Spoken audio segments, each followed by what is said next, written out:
बहुत स्वागत है आप सभी का आपके अपने YouTube channel SP study point पर। मैं सोनू आप सभी दोस्तों का हार्दिक स्वागत करता हूं। दोस्तों आज की इस क्लास में हम सॉल्व करने वाले हैं BSc first semester zoology second unit के कुछ ऑब्जेक्टिव टाइप क्वेश्चन। दोस्तों आज की ये जो क्लास है वो ऑब्जेक्टिव और रिटन दोनों पैटर्न के छात्र छात्राओं के लिए बहुत ही ज़्यादा इम्पॉर्टेंट रहने वाली है, क्योंकि आज की इस क्लास में मैं उन सभी मुद्दों पर चर्चा करूंगा जो आपके सेकेंड यूनिट में दी गई हैं, बेसिक से बेसिक बातों का।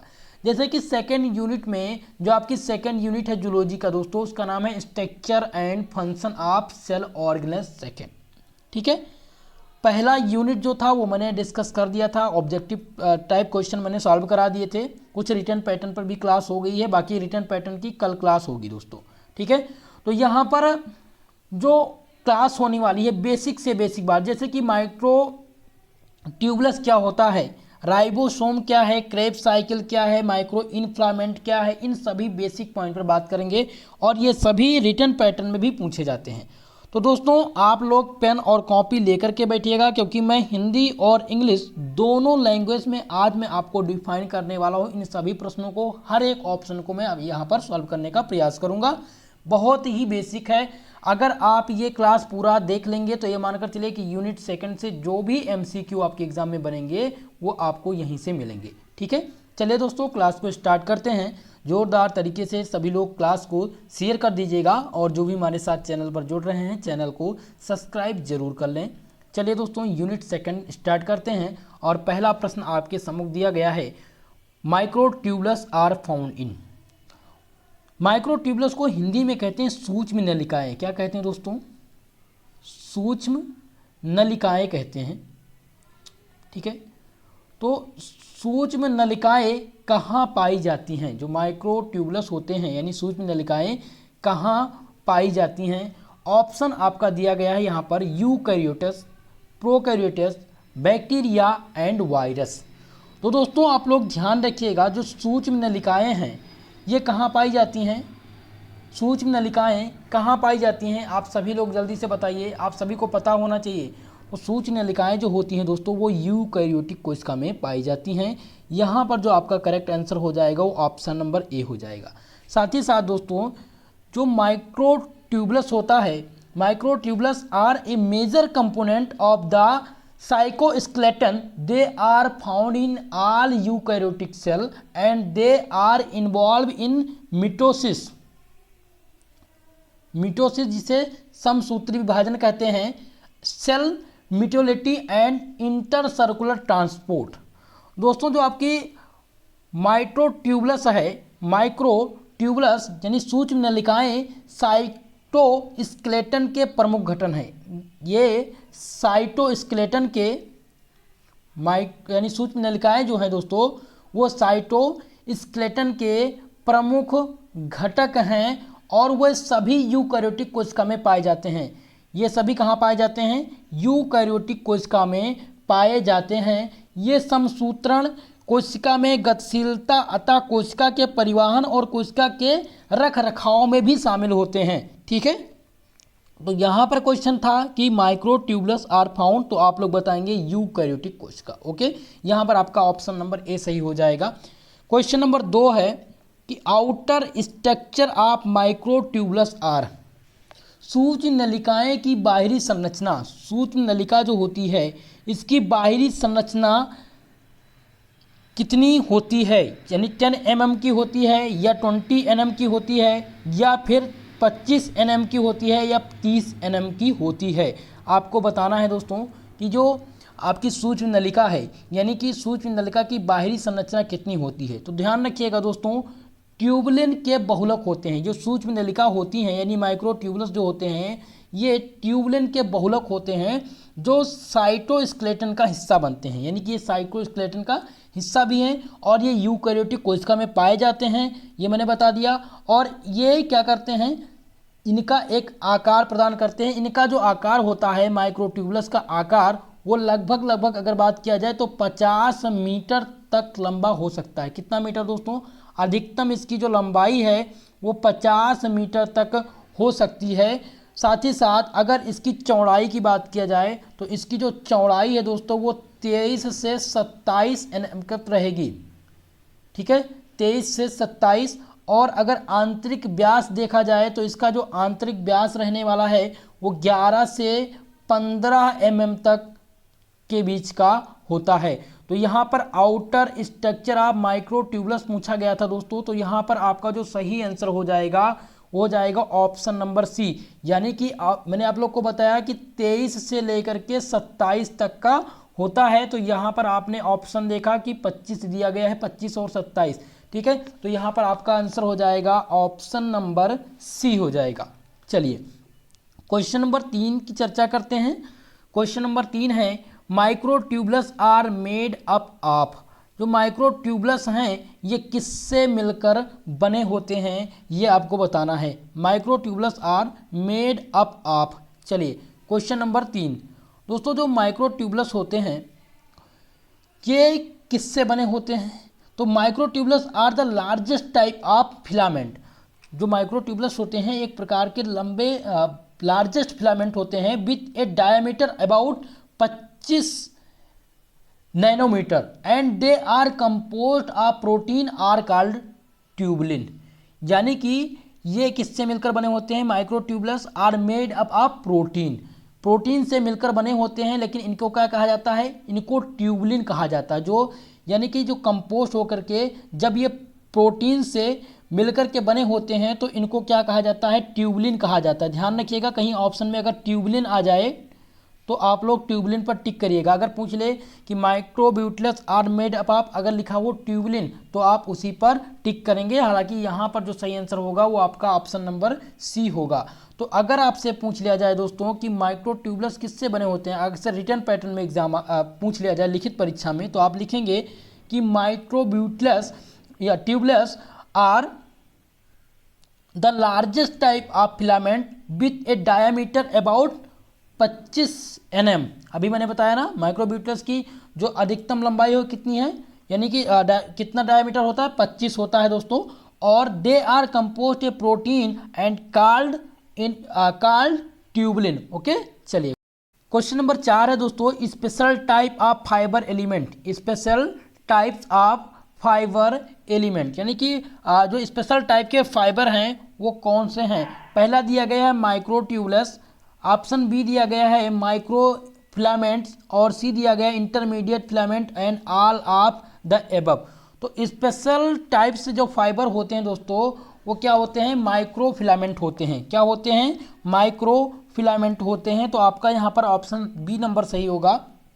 Micro filament also called the action filament, इसे एक्शन फिलामेंट भी कहते हैं। ध्यान रखिएगा, जो आपका माइक्रो फिलामेंट है इसे क्या कहते हैं? एक्शन फिलामेंट के नाम से भी जानते हैं। As they consist of two intertwined strand of the globular protein known as the actin. ठीक है, जो एक्शन कहलाता है। तो microfilament of 3 types of protein fibers, they are made up of many linkage monomer of protein are called actin. तो यहाँ पर जो सही आंसर होगा दोस्तों वो ऑप्शन नंबर आपका बी सही हो जाएगा। चलिए क्वेश्चन नंबर 5 है कि which of the following is found in pseudo. Question number दिया गया है दोस्तों 5, यानी कि स्यूडोपोडिया। यहाँ पर क्वेश्चन है कि इनमें से which of the following is found in pseudopodial process. यानी कि अगर हिंदी में इसे कहा जाए तो जो ऑप्शन क्वेश्चन आएगा वो आएगा निम्न में से कौन स्यूडोपोडिया की मदद से चलता है? स्यूडोपोडियल। ठीक है, पेस्डोपोडियल भी कहते थे, इसे स्यूडो कहा जाता है। क्या कहा जाता है? स्यूडोपोडियल। ये साइलेंट होता है यहाँ पर। ओके, तो अब यहाँ पर आपको आंसर करना है। ऑप्शन आपसे दिया गया है माइक्रो इन्फ्लामेंट, ऑप्शन बी है माइक्रो ट्यूबुलस, ऑप्शन सी दिया गया इंटरमीडिएट इन्फ्लामेंट, और ऑल ऑफ द एबव। दोस्तों इनमें जो आपका सही आंसर होने वाला है वो माइक्रो फिलामेंट होगा, यानी ऑप्शन नंबर आपका यहाँ पर ए सही होगा। निम्न में से कौन सा स्यूडोपोडिया की मदद से चलता है? तो स्यूडोपोडिया की मदद से जो चलता है दोस्तों वो चलता है माइक्रो फिलामेंट। क्या चलता है? माइक्रो फिलामेंट चलता है। यहाँ पर आपका सही आंसर जो हो जाएगा ऑप्शन नंबर ए हो जाएगा। ओके, क्वेश्चन नंबर 5 का राइट आंसर ए होगा। चलिए नेक्स्ट क्वेश्चन को सॉल्व करते हैं। क्वेश्चन नंबर 6 है, which of the following is the help in cytoskeleton of eukaryotic cell. निम्नलिखित में से कौन सा यूकैरियोटिक कोशिका के साइटोस्केलेटन में सहायता करता है। पहला ऑप्शन आपका दिया गया है माइक्रोट्यूबुलस, ऑप्शन बी दिया गया है माइक्रोफिलामेंट, ऑप्शन सी है intermediate filament and all of the above. दोस्तों आपको ध्यान रखना होगा क्वेश्चन नंबर 6 में कि जो यूकैरियोटिक कोशिका के साइटोस्केलेटन में सहायता करता है वो कौन होता है। तो ये होता है दोस्तों माइक्रोफिलामेंट होता है। ठीक है, ये क्या होता है, माइक्रोफिलामेंट होता है। तो क्वेश्चन नंबर 6 का जो सही आंसर हो जाएगा वो हो जाएगा माइक्रोट्यूबुलस। क्या होगा, माइक्रोट्यूबुलस होगा। द साइक्लोस्केलेटन आप लिख सकते हैं, the cytoskeleton of eukaryotic cell is made up of filamentous protein. किससे, फिलामेंटस प्रोटीन से मिलकर बने होते हैं। यहाँ पर फिलामेंटस अगर प्रोटीन होता ऑप्शन में तो फिलामेंटस प्रोटीन सही होता, लेकिन आपको ध्यान रखना है माइक्रोट्यूबुलस यानी यूकैरियोटिक कोशिका के साइटोस्केलेटन में सहायता करता है। तो कौन करता है दोस्तों, माइक्रोट्यूबुलस सहायता करता है, यानी ऑप्शन यहाँ पर ए सही हो जाएगा। क्वेश्चन नंबर 7 देखिए, पूछा गया है size of intermediate filament is. ठीक है, क्वेश्चन नंबर 7 है size of intermediate filament. Intermediate filament की साइज क्या होगी, 10 mm होगी, 20 mm होगी, या 30 mm की, या 40 mm की। तो इसकी साइज आपको ध्यान रखना है। Intermediate filament have a diameter of about 10 mm। कितना, 10 mm विच इंटरमीडिएट बिटवीन डायमीटर, यानी कि size of intermediate filament is 10 mm। Option यहाँ पर ए सही होगा, 7 नंबर का ए नंबर सही होगा। क्वेश्चन नंबर 8 की ओर चलते हैं। क्वेश्चन नंबर 8 है which one is correct about ribosome. इनमें से राइबोसोम के सापेक्ष में कौन सा सही है। तो सबसे पहले हम ये जान लेते हैं कि राइबोसोम होते क्या हैं। दोस्तों राइबोसोम सजीव कोशिका के कोशिकीय द्रव में स्थित बहुत ही सूक्ष्म कण होते हैं। ये क्या होते हैं, राइबोसोम में जो सजीव कोशिका के कोशिकीय द्रव में स्थित बहुत ही सूक्ष्म कण होते हैं, जिनकी प्रोटीन के संश्लेषण में मुख्य भूमिका होती है। यानी कि प्रोटीन के संश्लेषण में मुख्य भूमिका निभाने वाले कौन से हैं, तो ये राइबोसोम। ठीक है, राइबोसोम जो है एक प्रकार का बहुत ही छोटा पार्टिकल है, एक कण है, जो कहाँ स्थित होता है, सजीव कोशिका के कोशिका द्रव में स्थित होता है। बहुत ही शुद्ध प्रकार का एक कण है, ये प्रोटीन के संश्लेषण में मदद करता है। ठीक है, तो अब यहाँ पर क्वेश्चन है कि ये बताइए इनमें से कौन सा राइबोसोम के सापेक्ष में सही है। तो यहाँ पर ऑप्शन नंबर ए आपका सही होगा। Ribosome are attached only the outer surface of nuclear wall. जो राइबोसोम होते हैं केवल और केवल outer surface nuclear wall attach करते हैं, कंटेन करते हैं, यानी ऑप्शन यहाँ पर ए सही हो जाएगा। क्वेश्चन नंबर 9 की तरफ चलते हैं। क्वेश्चन नंबर 9 है राइबोसोम आर प्रेजेंट।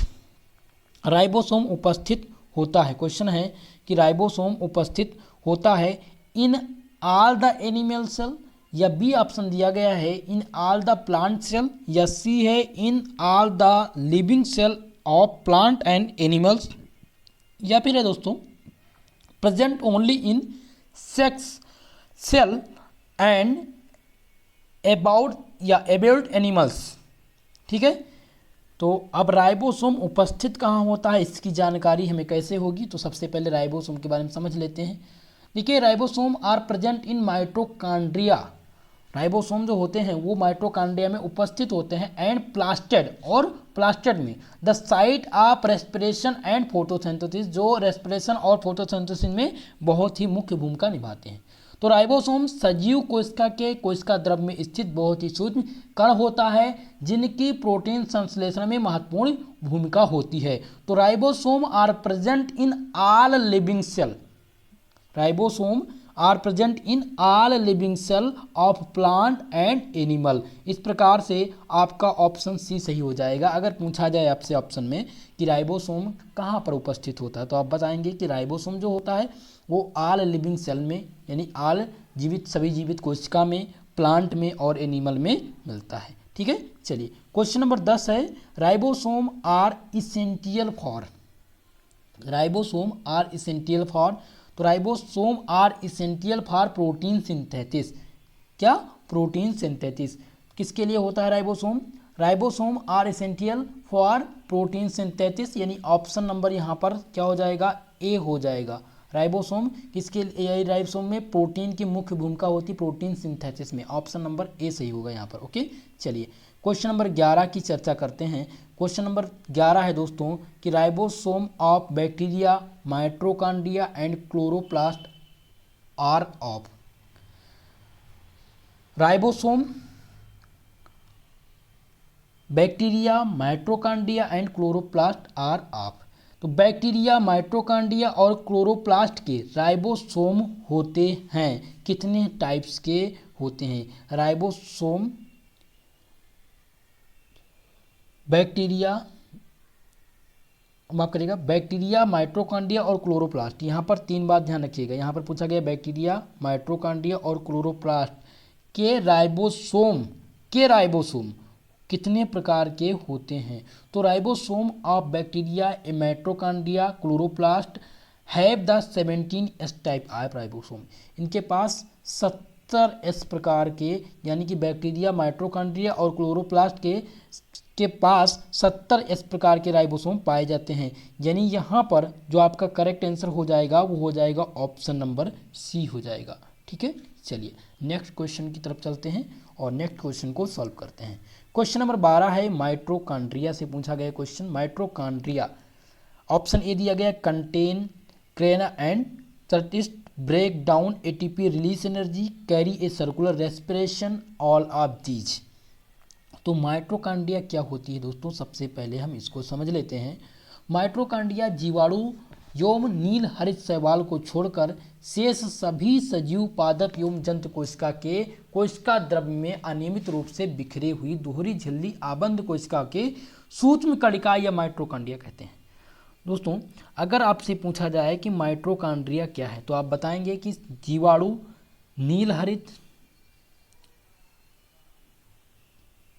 नील हरित शैवाल को छोड़ करके, 2 बात आपको ध्यान रखना है। माइटोकॉन्ड्रिया में जो जीवाणु हैं,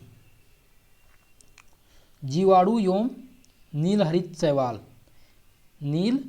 शैवाल इनको छोड़ करके शेष सभी सजीव पादप एवं जंतु कोशिका के कोशिका द्रव्य में माइटोकॉन्ड्रिया अनियमित रूप से पाए जाते हैं। ठीक है, इन्हें आबंध कोशिका को सूत्र कणिका या माइटोकॉन्ड्रिया, इसे सूत्र कणिका भी कहते हैं। माइटोकॉन्ड्रिया को सूत्र कणिका के नाम से भी जानते हैं। तो इतनी बात आप लोग को ध्यान रखना है। ठीक है, तो माइटोकॉन्ड्रिया कहाँ पाई जाती है ये समझ में आ गया। तो दोस्तों जो माइटोकॉन्ड्रिया होती है, ठीक है, क्वेश्चन नंबर 12 ये है माइटोकॉन्ड्रिया।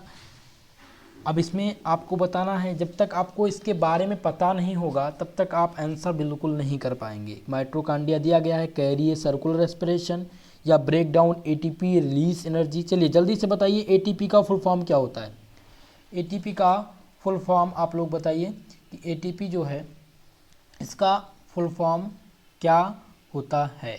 सभी लोग आंसर करेंगे और ऑप्शन डी दिया गया है all of these. Question number 12 number प्रश्न का जो सही आंसर होगा दोस्तों वो हो जाएगा option number C, break down ATP release energy. सभी लोग का मैं कमेंट चेक कर रहा हूँ दोस्तों, ठीक है, आप सभी का आंसर आना चाहिए। तो mitochondria break down ATP release energy, option यहाँ पर सी सही हो जाएगा इसका। माइटोकॉन्ड्रिया क्या है आप लोग समझ गए। चलिए क्वेश्चन नंबर 13 है, ribosome are made up of. Ribosome किससे मिलकर बने होते हैं? राइबोसोम बना होता है तो ध्यान रखिएगा, the ribosome is a complex molecule. जो राइबोसोम है दोस्तों एक प्रकार का कॉम्प्लेक्स मॉलिक्यूल है। Complex molecule made up of ribosomal RNA, made up of ribosomal RNA molecule and protein. Okay, ये राइबोसोम आरएनए तथा प्रोटीन का संयोजन होता है। तो अब यहाँ पर पूछा गया था राइबोसोम किससे मिलकर बना होता है?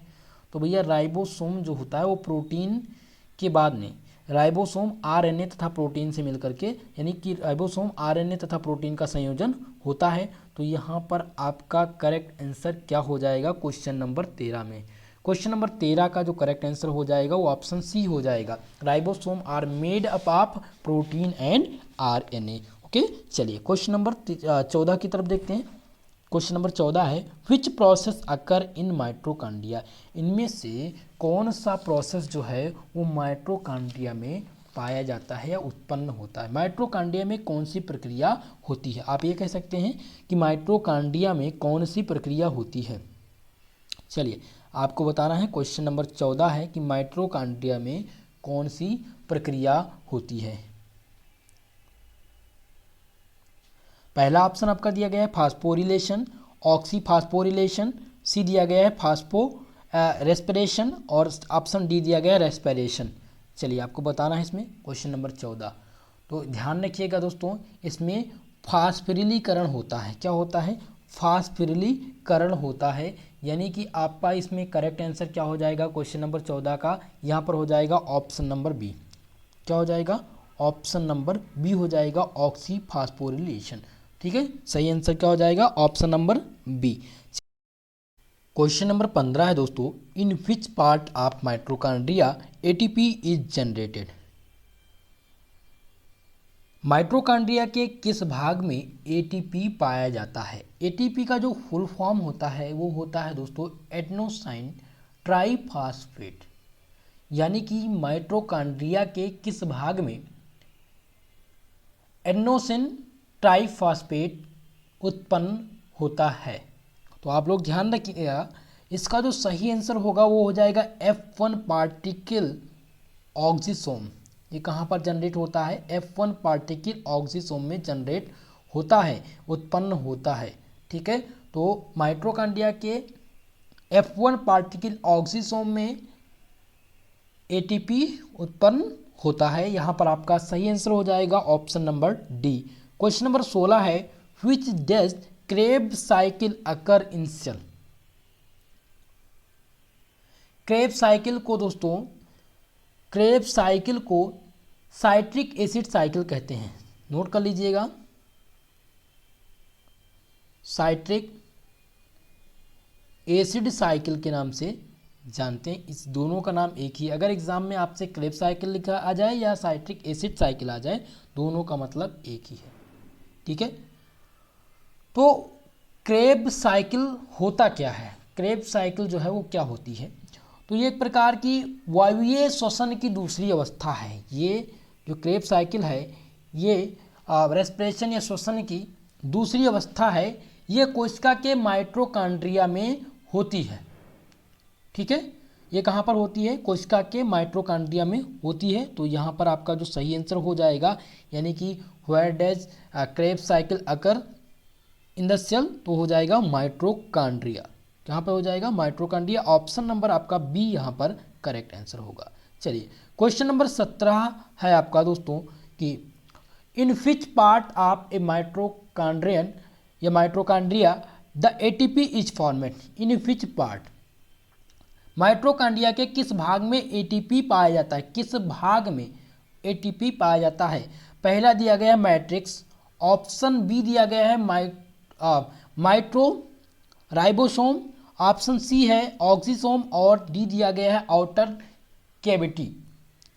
तो दोस्तों जो आपका माइटोकॉन्ड्रिया होता है, यानी कि माइटोकॉन्ड्रिया के किस भाग में एटीपी बनता है, उत्पन्न मिलता है, तो ये कहाँ पर उत्पन्न होता है दोस्तों? Ribosome are attached the endoplasmic reticulum through a globular protein then format oxysome. यानी कि अगर आपसे प्रश्न आए कि माइटोकॉन्ड्रिया के किस भाग में एटीपी पाया जाता है, तो वो कहाँ पाया जाता है? ऑक्सीसोम में पाया जाता है। यहाँ पर आपका जो करेक्ट आंसर हो जाएगा ऑप्शन नंबर सी हो जाएगा मित्रों। ठीक, क्वेश्चन नंबर 18 है ribosome are attached to endoplasmic reticulum through. Ribosome के माध्यम से एंडोप्लाज्मिक रेटिकुलम से जुड़े होते हैं। तो दोस्तों जो राइबोसोम होते हैं, राइबोसोम के माध्यम से जो एंडोप्लाज्मिक रेटिकुलम जुड़े होते हैं वो किससे जुड़े होते हैं, वो जुड़े होते हैं राइबोफ्लोरिन्स से। किससे जुड़े होते हैं दोस्तों, राइबोफ्लोरिन्स के द्वारा जुड़े होते हैं। यहाँ पर आपका जो सही आंसर हो जाएगा ऑप्शन नंबर क्या हो जाएगा, ऑप्शन नंबर बी हो जाएगा। ठीक है, यानी ribosome are attach to the endoplasmic reticulum through a glycoprotein known as ribophorins. ठीक है, चलिए नेक्स्ट क्वेश्चन है, क्वेश्चन नंबर 19 है, Krebs cycle operates in. Krebs cycle किस में ऑपरेट होता है, तो क्रेब्स साइकिल दोस्तों माइटोकॉन्ड्रियल मैट्रिक्स में जो है वो ऑपरेट होता है। तो यहाँ पर माइटोकॉन्ड्रियल मैट्रिक्स नहीं दिया गया, केवल और केवल माइटोकॉन्ड्रिया दिया गया है। तो यहाँ पर जो आपका करेक्ट आंसर हो जाएगा वो ऑप्शन नंबर सी हो जाएगा, माइटोकॉन्ड्रिया। ओके, चलिए नेक्स्ट क्वेश्चन पर ध्यान देंगे। क्वेश्चन नंबर 20 है कि ribosome are composed of protein and. Ribosome protein से बने होते हैं। राइबोसोम प्रोटीन और किससे मिलकर के बने होते हैं ये बताना है। तो राइबोसोम प्रोटीन प्लस आरएनए से मिलकर बने होंगे। किससे मिलकर बने होंगे, प्रोटीन जो राइबोसोम होंगे, प्रोटीन प्लस आरएनए। ओके, तो यहाँ पर आपका जो सही आंसर हो जाएगा वो क्या हो जाएगा भैया, आपका ऑप्शन यहाँ पर डी हो जाएगा। सही आंसर क्या हो जाएगा, ऑप्शन यहाँ पर डी हो जाएगा। चलिए क्वेश्चन नंबर 21 है, they are called protein factories of the cell. ठीक है, इनमें से कौन सा प्रोटीन फैक्ट्रीज, इनमें से कौन सा कार्ड यानी कौन से कहे जाते हैं protein factory of cell. Cell की प्रोटीन फैक्ट्री इनमें से किसे कहा जाता है। ऑप्शन दिया गया है आपको, माइटोकॉन्ड्रिया, गोल्गी बॉडी, राइबोसोम या लाइसोसोम। दोस्तों लाइसोसोम जो है इसे सुसाइड बैग कहा जाता है। क्या कहा जाता है, सुसाइड बैग के नाम से जाना जाता है। ठीक है, तो यहाँ पर फिलहाल आपको बताना है कि इनमें से प्रोटीन सेल की प्रोटीन फैक्ट्री किसे कहा जाता है। चलिए आंसर करेंगे आप सभी लोग। क्वेश्चन नंबर 21, तो क्वेश्चन नंबर 21 का जो सही आंसर हो जाएगा वो ऑप्शन सी हो जाएगा, राइबोसोम। राइबोसोम को प्रोटीन सेल की कोशिका की प्रोटीन फैक्ट्री कहा जाता है। ऑप्शन नंबर सी यहाँ पर करेक्ट आंसर होगा। चलिए नेक्स्ट क्वेश्चन को सॉल्व करते हैं। क्वेश्चन नंबर 22 है दोस्तों, mitochondria are associated with the function of. Mitochondria associated with function, यानी माइटोकॉन्ड्रिया जो है वो किस फंक्शन के साथ एसोसिएट करती है, सर्कुलर डाइजेशन के साथ, या प्रोटीन सिंथेसिस, या सर्कुलर रेस्पिरेशन। चलिए तो क्वेश्चन नंबर 22 का जो सही आंसर होगा वो सर्कुलर रेस्पिरेशन होगा। क्या हो जाएगा, सर्कुलर रेस्पिरेशन, यानी mitochondria are associated with the function of circular respiration is the correct answer. Okay, चलिए दोस्तों आप लोगों से मेरा निवेदन है, वीडियो आप सभी लोग देख रहे हैं तो प्लीज़ वीडियो को लाइक कर दीजिए यार, और जो हमारे साथ पहली बार जुड़ रहे हैं चैनल को सब्सक्राइब जरूर कर लें। क्वेश्चन नंबर 23 है दोस्तों, wall of mitochondria is made up of. जो माइटोकॉन्ड्रिया की दीवार है यानी वॉल है वो किससे मिलकर बनी होती है। क्या वो लिपिड से मिलकर बनी होती है, या फिर लिपोप्रोटीन्स की, या प्रोटीन्स की, या कार्बोहाइड्रेट्स। तो आपको इसमें ध्यान रखना है, wall of mitochondria is made up of. तो जो माइटोकॉन्ड्रिया की वॉल होती है वो लिपोप्रोटीन्स से मिलकर बनी होती है। यहाँ पर जो आपका करेक्ट आंसर हो जाएगा वो ऑप्शन नंबर बी हो जाएगा। करेक्ट आंसर क्या हो जाएगा दोस्तों, ऑप्शन नंबर बी आपका सही हो जाएगा। चलिए क्वेश्चन नंबर 24 आपका है, mitochondria are seat of. Mitochondria are seat of circular respiration, या एडीपी फॉर्मेशन, इलेक्ट्रॉन ट्रांसपोर्ट, या ऑल ऑफ दिस। दोस्तों जो mitochondria are seat of circular respiration, ADP formation, electron transport, ये तीनों इसमें समाहित होते हैं माइटोकॉन्ड्रिया में। सर्कुलर रेस्पिरेशन भी, एडीपी फॉर्मेशन और इलेक्ट्रॉन ट्रांसपोर्ट। इसीलिए जो इसका सही आंसर होगा वो हो जाएगा ऑप्शन नंबर डी, यानी ऑल ऑफ दीज इसका करेक्ट आंसर होगा। ओके, चलिए क्वेश्चन नंबर 25 ध्यान दीजिए, ribosome can be observe in a cell by. Ribosome जो है, ribosome can be observe, ribosome observe किए जा सकते हैं एक कोशिका यानी सेल के द्वारा। ठीक है, ribosome can be observe in a cell by electron microscopy, या इलेक्ट्रॉन माइक्रोस्कोप, या फिर बोथ ऑफ दीज, या नन ऑफ दीज। तो बॉटनी में मैंने इलेक्ट्रॉन माइक्रोस्कोपी बताया है। इलेक्ट्रॉन माइक्रोस्कोपी क्या होती है, SEM क्या है, scanning electron microscopy, transmission electron microscopy. ठीक है, तो ribosome can be observe in cell, यानी राइबोसोम किस प्रकार से सेल में ऑब्जर्व किए जा सकते हैं, किसके द्वारा, लाइट माइक्रोस्कोपी के द्वारा या इलेक्ट्रॉन माइक्रोस्कोपी के द्वारा या बोथ। तो क्वेश्चन नंबर 25 ध्यान रखिएगा, ये इलेक्ट्रॉन माइक्रोस्कोपी के द्वारा क्या किए जाएंगे, ऑब्जर्व किए जाएंगे। और यहाँ पर आपका ऑप्शन नंबर बी सही होगा, ribosome can be observed in a cell by electron microscopy. ठीक है, ऑप्शन यहाँ पर बी सही होगा आपका। चलिए क्वेश्चन नंबर 26 है, if ribosome of a cell is destroyed, if ribosome यदि जो राइबोसोम है ऑफ ए सेल यानी एक कोशिका में, इफ राइबोसोम आप एक कोशिका में वो अगर डिस्ट्रॉयड कर दिया जाए तो क्या होगा, respiration will not occur, respiration नहीं होगा, या प्रोटीन सिंथेसिस नहीं हो पाएगी, या फोटोसिंथेसिस नहीं हो पाएगी, या प्रकाश संश्लेषण की क्रिया नहीं होगी, या it will have no effect, या इस पर कोई भी प्रभाव नहीं पड़ेगा अगर राइबोसोम जो है कोशिका में डिस्ट्रॉयड हो जाए। ठीक है, तो 26 नंबर प्रश्न है, इस क्वेश्चन का जो सही आंसर होगा वो ऑप्शन नंबर बी होगा, क्योंकि राइबोसोम की मुख्य भूमिका है प्रोटीन सिंथेसिस में, प्रोटीन के संश्लेषण में ये भाग लेता है, यानी ऑप्शन नंबर बी यहाँ पर करेक्ट आंसर होगा, यानी प्रोटीन सिंथेसिस जो है वो नहीं होगी। ठीक है, चलिए क्वेश्चन नंबर 27, क्वेश्चन नंबर 27 है दोस्तों, which organelle is known as power house of the cell, इनमें से कौन सा ऑर्गन है, कौन सा ऑर्गन है जो पावर हाउस यानी कोशिका पावर हाउस ऑफ सेल कहलाता है, क्लोरोप्लास्ट, न्यूक्लियस, माइट्रोकांडिया या इंडोप्लाज्मिक रेटिकुलम। चलिए क्वेश्चन नंबर 27 का आंसर करेंगे आप लोग। क्वेश्चन नंबर 27, इनमें से कौन सा ऑर्गन ऐसा है जो पावर हाउस ऑफ सेल के नाम से जाना जाता है। क्वेश्चन नंबर 27, तो ये हो जाएगा माइट्रोकांडिया, माइट्रोकांडिया को power house of the cell के नाम से भी जाना जाता है। यहाँ पर आपका ऑप्शन करेक्ट हो जाएगा option number C. Question number 28 है, ribosome are were discovered by, ribosome किसके द्वारा खोजा गया था, ऑप्शन यहाँ पर दिया गया रॉबर्ट हुक, ऑप्शन बी है अल्टमान या फिर पैलेट या रॉबर्ट ब्राउन। तो दोस्तों ध्यान रखिएगा, जो राइबोसोम है वो जॉर्ज पैलेट ने खोजा था, जॉर्ज पैलेट के द्वारा डिस्कवर किया गया था। यहाँ पर जो सही आंसर होगा ऑप्शन नंबर सी हो जाएगा। ओके, चलिए नेक्स्ट क्वेश्चन को सॉल्व करते हैं। क्वेश्चन नंबर 29 है कि mitochondria are absent in, mitochondria कहाँ पर अनुपस्थित होती है, ऑप्शन यहाँ पर दिया गया बैक्टीरिया में या रेड ब्लड सेल में या बोथ ए बी या नन ऑफ एबव। तो आपको बताना है कि माइट्रोकांड्रिया कहाँ उपस्थित नहीं होती है यानी अनुपस्थित होती है। चलिए ऑप्शन दिया गया है आपका, मैंने बता दिया है, जल्दी से सभी लोग आंसर करेंगे। तो इस क्वेश्चन का दोस्तों जो करेक्ट आंसर हो जाएगा वो ऑप्शन नंबर सी हो जाएगा। माइट्रोकांड्रिया जो अनुपस्थित होती है वो बैक्टीरिया में भी अनुपस्थित होती है और रेड ब्लड सेल में भी अनुपस्थित होती है।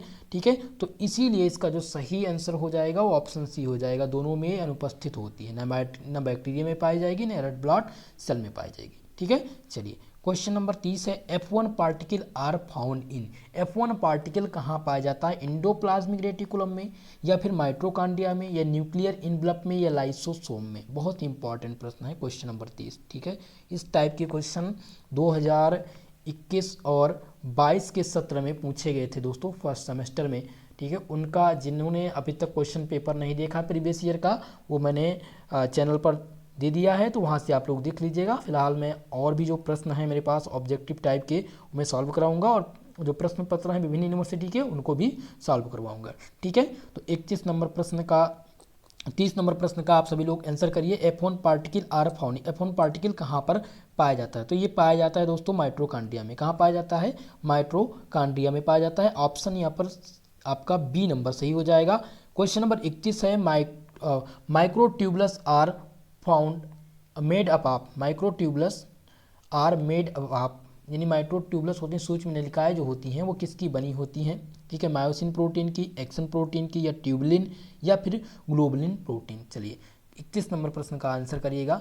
तो दोस्तों जो माइक्रोट्यूबुलस होता है, माइक्रोट्यूबुलस जो बनी होती हैं वो ट्यूबुलिन प्रोटीन से मिलकर के बनी होती हैं। ठीक है, किससे मिलकर बनी होती है दोस्तों, ऑप्शन यहाँ पर सी सही हो जाएगा आपका। क्या सही हो जाएगा, option number C, microtubules are made up of tubulin protein. ठीक है, चलिए तो इसके संबंधित आज हमने सेकंड यूनिट से आपके 31 प्रश्न को हल किया है। अगर ये 31 प्रश्न तैयार कर लेते हैं कंप्लीटली, अगर आपका तैयार हो जाता है तो ये मानकर चलिए जो भी प्रश्न आएंगे यहीं से पूछे जाएंगे। बाकी दोस्तों यूनिट बाय यूनिट कंप्लीट कराने के बाद में मैं आपको इसका मॉडल पेपर शुरू करूंगा 100 क्वेश्चन का।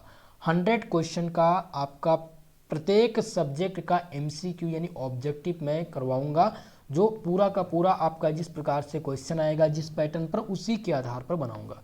ठीक है, वो आप लोग को कम से कम 5 मॉडल पेपर मैं कराऊंगा, इसी में आप सबके प्रश्न आ जाएंगे। ठीक है, तो आप सभी लोग से निवेदन है कि भाई MCQ जरूर आप सॉल्व करिए। जो भी MCQ मैं बता रहा हूँ ऑब्जेक्टिव टाइप क्वेश्चन, उसको आप तैयार करते रहिए।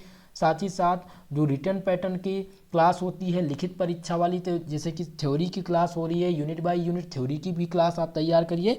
नोट्स में भेज दूंगा, इसका PDF भी आपको टेलीग्राम चैनल पर मिल जाएगा, वहाँ से लेकर के एक बार दोबारा से क्लास को रिपीट करिएगा। और उसके बाद में जो PDF है उसमें आप आंसर खुद से टिक करने का प्रयास करिएगा। ठीक है, तो मैं आपको आंसर लगा के नहीं दे रहा हूँ, इसीलिए मैं जो टेलीग्राम पर आप लोग को PDF दे रहा हूँ उसमें आंसर टिक करके नहीं देता हूँ, ताकि आप लोग एक बार रिवीजन करेंगे तो आपके दिमाग में क्वेश्चन बैठा रहेगा। जैसे मैंने अभी आपको बताया कि F1 पार्टिकल किस में पाया जाता है, तो आपको पता है ये कहाँ पाया जाता है, माइटोकॉन्ड्रिया में पाया जाता है। एक बार आप रिपीट किए, दोबारा अगर आप यही चीज़ रिपीट करेंगे तो भी आपके दिमाग में आ जाएगा। तो तीसरी बार जब भी आप जैसे पेपर में जाएंगे आपको दिखा F1 पार्टिकल आर फाउंड इन, आप तुरंत आंसर कर देंगे माइटोकॉन्ड्रिया।